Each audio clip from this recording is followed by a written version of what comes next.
Lagyan natin muna guys ng ano, gasolina para ano yung ano, stock up yung mga ano stock up yung ano niya. Linisin pa dapat yun, papabili ako ng gasolina sa customer. Tsaka lilinisin muna to. Kasi pangit man yung hindi lilinisin, kailangan ano siya, binilihan ko siya ng bearing. Itong bearing. Pagka malinis na, ikabit ko na siya kasi ano yan ang ano, ice cream Ano ng ice cream yan? Hello guys.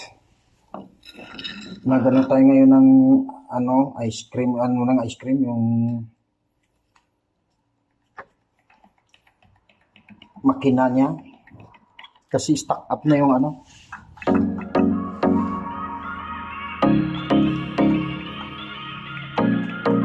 Galaw-galawin lang kasi taon na yun dito naka-stock.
Bearing.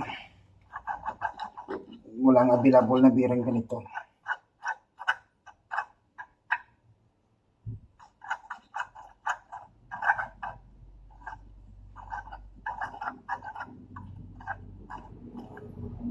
Wala na, kababat na siya.